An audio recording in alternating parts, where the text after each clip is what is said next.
Assalamualaikum warahmatullahi wabarakatuh. Halo teman-teman semuanya, sebelumnya perkenalkan nama saya Rizna Alessa Fitri. Saya mahasiswi dari Stikes Muhammadiyah Ciamis, program studi D3 Kebidanan Ketua. Sini saya akan memaparkan mengenai konseling KB Suntik. Video ini dibuat untuk memenuhi salah satu tugas mata kuliah Kesehatan Perempuan dan Perencanaan Keluarga dengan dosen pengampu Ibu Heni Heriani, SST MKM. Selamat menyaksikan. Assalamualaikum Bu Bidan. Waalaikumsalam, silahkan duduk.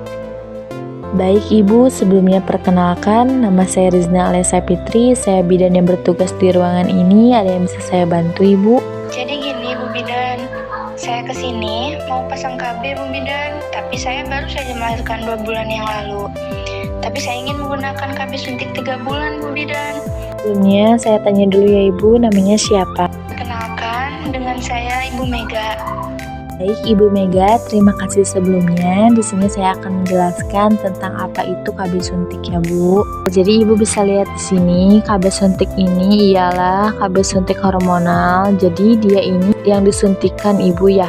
Kan KB hormon itu ada implan, ada yang pil, ada yang juga disuntikan. Nah, salah satu KB hormonal ini ialah KB suntik ini ya Bu. KB suntik ini juga ada 2 pilihan Bu, ada yang 1 bulan dan ada yang 3 bulan. Nah, yang 1 bulan itu isinya hormon progesteron dan estrogen, dan yang KB suntik 3 bulan itu yaitu hanya ada hormon progesteron aja ya Bu ya. Betulnya sih Ibu KB yang bagus menurut saya, karena Ibu baru saja melahirkan 2 bulan yang lalu dan Ibu masih ASI eksklusif. Saya sarankan Ibu untuk menggunakan KB suntik 3 bulan karena tidak akan mempengaruhi produksi ASI Ibu karena hanya ada hormon progesteron saja.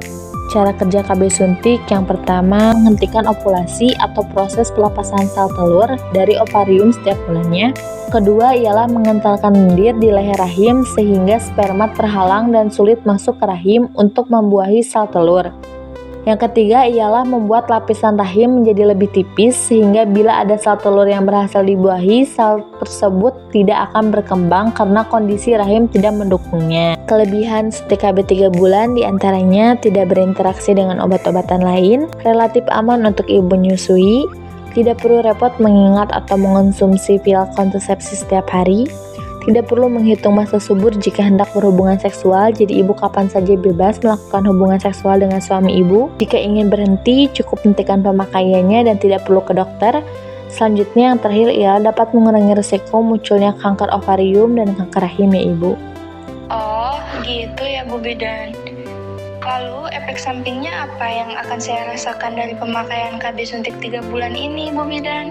Nah, efek samping yang akan timbul berupa sakit kepala, kenaikan berat badan, nyeri payudara, pendarahan, dan menstruasi tidak teratur. Dan dibutuhkan waktu yang cukup lama agar tingkat kesuburan kembali normal, setidaknya setahun setelah suntik KB dihentikan. Risiko mengurangi kepadatan tulang, tetapi risiko ini akan menurun bila suntik KB dihentikan dan tidak memberikan perlindungan dari penyakit menular seksual sehingga perlu tetap menggunakan kondom saat berhubungan seksual ya Bu.